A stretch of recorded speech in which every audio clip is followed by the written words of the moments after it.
আমরা মত প্রকাশের স্বাধীনতা চাই। মত প্রকাশের স্বাধীনতা আগেও ছিল, মত প্রকাশের স্বাধীনতা আওয়ামী লীগের সময় ছিল, তবে সেটা সহমত প্রকাশের স্বাধীনতা। আমরা এই পার্লামেন্টের পরে আমরা শুধুমাত্র মত প্রকাশের স্বাধীনতা নয়, আমরা দ্বিমত প্রকাশের স্বাধীনতা চাই। আমরা যখন শুনতে পাই যে একটা রাজনৈতিক দলকে নির্মূল করার আহ্বান একটা সরকার দল থেকে আসে, সেই বাংলাদেশে আমরা মাননীয় স্পিকার ফিরতে চাই না। কিন্তু এই সংসদ আবার আগের যেই ভিশিয়াস সাইকেল, দোষারোপের যেই সাইকেল, একজন একজনকে বিভিন্ন ট্যাগিংয়ের যেই সাইকেল, মত দমনের নামে, বিরোধী মত দমনের নামে মামলার যেই সাইকেল, আমরা সেইখানে আবার চলে গিয়েছি। পরবর্তী বক্তা মোহাম্মদ আবুল হাসনাত, সদস্য কুমিল্লা ৪। ধন্যবাদ আপনার সময় হলো 7 মিনিট। ধন্যবাদ মাননীয় স্পিকার। আমার সিরিয়াল অনেক পিছনে ছিল, যদিও আমি আজকে এই সংসদে আমরা অনেক ত্যাগ তিতিক্ষা, আমরা সবার কাছে অনেকের সংগ্রামের কথা শুনি, তারা অনেক লড়াইয়ের মধ্য দিয়ে আজকে এই সংসদটি আমাদের প্রজন্মের জন্য, আসলে আমরা আজকে যা কাজ করছি না কেন সেগুলো হচ্ছে আমাদের প্রজন্মের জন্য। আপনারা যে কাজগুলো করছেন, যে দায়িত্বটা নিয়েছেন, এই দায়িত্বের ফলভোগী বা সুবিধাভোগী কিন্তু আমাদের এই প্রজন্ম। মাননীয় স্পিকার, আমরা খুব আশাহত হই যখন এই সংসদ এত রক্ত, এত লড়াই, এত ত্যাগের পরে আজকে যখন এই সংসদটি গঠিত হয়েছে, কিন্তু এই সংসদ আবার আগের যেই ভিশিয়াস সাইকেল, দোষারোপের যেই সাইকেল, একজন একজনকে বিভিন্ন ট্যাগিংয়ের যেই সাইকেল, মত দমনের নামে, বিরোধী মত দমনের নামে মামলার যেই সাইকেল, আমরা সেইখানে আবার চলে গিয়েছি।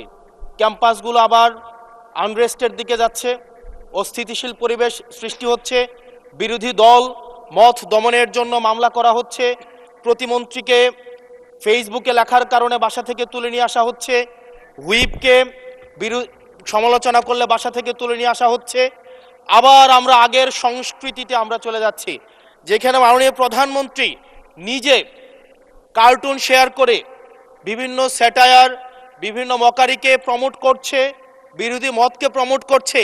সেইখানে এই সংসদ গঠিত হওয়ার পর থেকে আজকে পর্যন্ত 9টা ঘটনা ঘটেছে যেখানে মত প্রকাশের জন্য আজকে বাসা থেকে তুলে নিয়ে আসা হয়েছে। মাননীয় স্পিকার, আমরা মত প্রকাশের স্বাধীনতা চাই।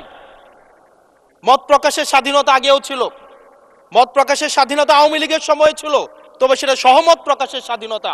আমরা এই পার্লামেন্টের পরে আমরা শুধুমাত্র মত প্রকাশের স্বাধীনতা নয়, আমরা দ্বিমত প্রকাশের স্বাধীনতা চাই।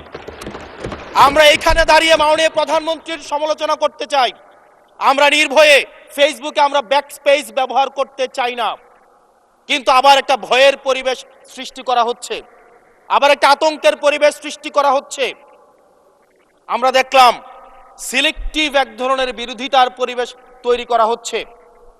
আমাদের সমাজের যারা গ্রহণযোগ্য এক ধরনের পলিটিক্যালি এলিট শ্রেণীর নারীদেরকে নিয়ে যখন সমালোচনা করা হয়, তখন সেটাকে নারীদের বিরুদ্ধে এটাকে বিবেচনা করা হয়। কিন্তু যারা পলিটিক্যালি পিছিয়ে পড়া জনগোষ্ঠী রয়েছে, গার্মেন্টস কর্মী রয়েছে, যারা হচ্ছে এই দেশের অর্থনীতির চাকাকে সচল করার জন্য রাত দিন পরিশ্রম করে যাচ্ছে, গ্রামগঞ্জের নারীরা মায়েরা যারা রাত দিন পরিশ্রম করে যাচ্ছে, তাদেরকে যখন স্লাট শেম করা হয়, গালি দেওয়া হয়, সেটাকে আমরা নারী বিরোধিতা হিসাবে আমরা সেটাকে আমলে নেই না।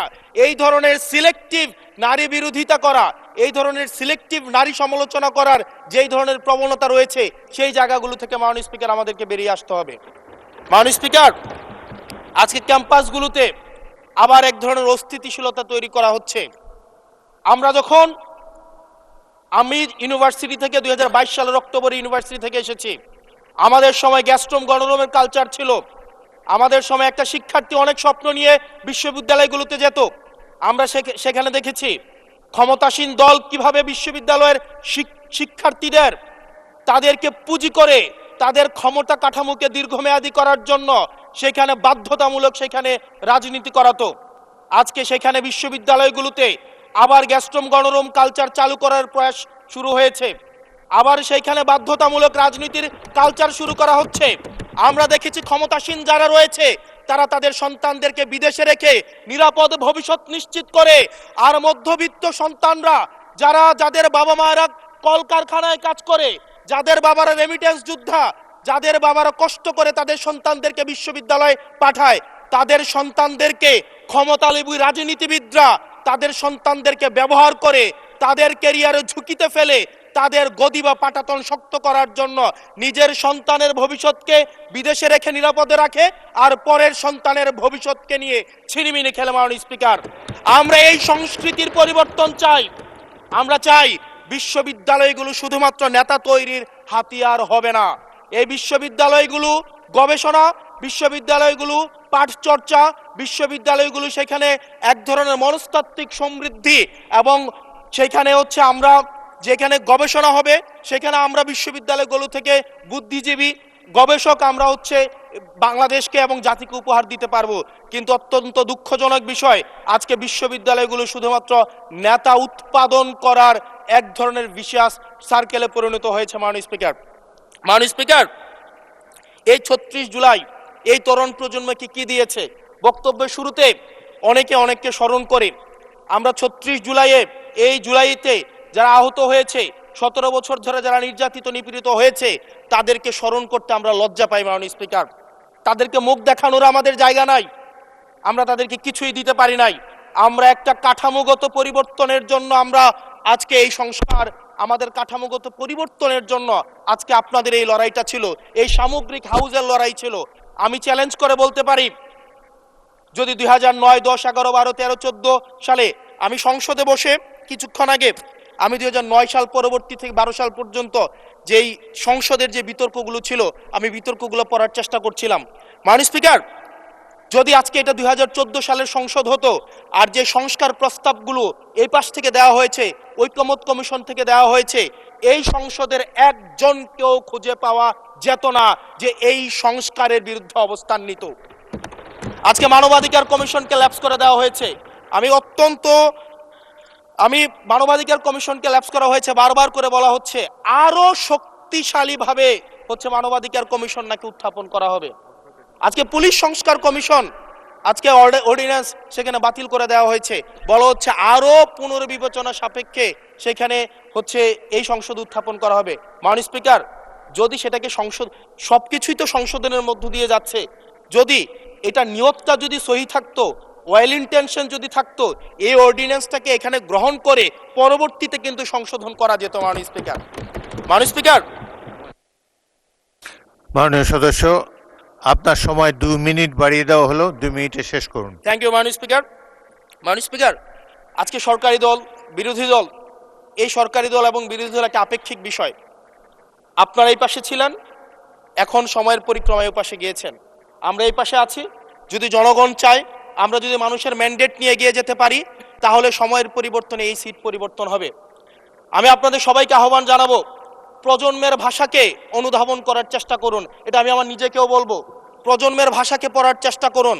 আমাদের প্রধানমন্ত্রী যিনি আছেন, মাননীয় প্রধানমন্ত্রী, ওনার সন্তান যেই প্রজন্মের, আমরা একই প্রজন্মের, আমাদেরকে ধারণ করার চেষ্টা, আমি চাইবো আপনারা সবাই আমাদেরকে ধারণ করার চেষ্টা করবেন।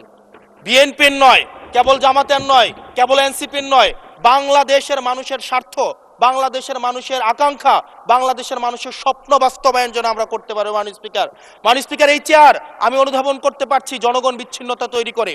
এই সংসদে বসে, এসি রুমে বসে, এসি গাড়িতে চলে, মিনিস্ট্রির এসিতে বসে, বাসার মধ্যে 24/7 আনইন্টারাপ্টেড ইলেকট্রিসিটির মধ্যে থেকে জনগণের সমস্যা বোঝা যায় না। এই জন্য এই সংসদে যখন আমরা দাঁড়াই, আমরা জনগণের সমস্যা অনুধাবন করতে পারি না। আমরা এই সংসদে বসে যদি আমরা লোডশেডিংয়ে আমরা খুঁজি, এই সংসদে বসে লোডশেডিং পাওয়া যাবে না, এই সংসদে বসে জনগণের সমস্যা পাওয়া যাবে না, এই সংসদে বসে সব কিছুকেই। মাননীয় স্পিকার, আমরা যে এই বাংলাদেশের সবচেয়ে সুবিধাভোগী মানুষের মধ্যে এই সংসদে যারা বসে আছি, বাংলাদেশের সবচেয়ে ফেসিলিটেড মানুষের মধ্যে আমরা অন্যতম। মাননীয় স্পিকার, আমাদের জনগণের কাছে যেতে হবে, জনগণের আশাগুলোকে, সময়গুলোকে, স্বপ্নগুলোকে আমরা রাজনৈতিক ভাষার মধ্য দিয়ে, কর্মসূচির মধ্য দিয়ে সেগুলোকে বাস্তবায়নের জন্য আমাদের সবাইকে সমন্বিতভাবে, ঐক্যবদ্ধভাবে কাজ করার প্রয়াস আমাদেরকে থাকতে হবে।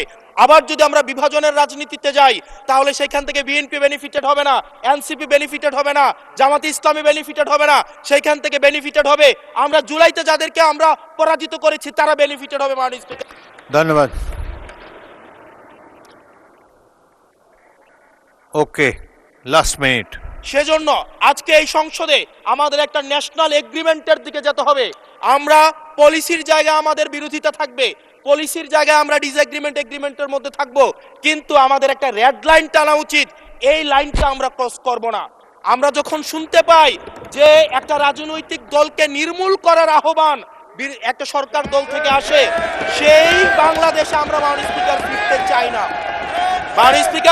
মাননীয় স্পিকার, আমরা এখানে আমরা কনস্ট্রাকটিভ ভাবে পলিসির জায়গা থেকে আমরা আর্গিউ করব, আমরা এগ্রি করব, আমরা ডিসএগ্রি করব, কিন্তু মাননীয় স্পিকার নির্মূলের রাজনীতি, বিনাশের রাজনীতি, দমনের রাজনীতি, পীড়নের রাজনীতি যদি আমরা বাংলাদেশে আবার পরিচয় করাই, ইন্ট্রোডিউস করাই, সেইখান থেকে এই সংসদের কেউ বেনিফিটেড হবে না। বেনিফিটেড হবে আমাদের সবচেয়ে বেশি যারা আমাদের এই বাংলাদেশটাকে ঝুঁকির দিকে ঠেলে দিয়েছে, সেই অপশক্তি হচ্ছে মাননীয় স্পিকার বেনিফিটেড হবে। সেজন্য আমরা ঐক্যবদ্ধভাবে ধন্যবাদ। বাংলাদেশটাকে বিনির্মাণ করি। ধন্যবাদ মাননীয় সদস্য।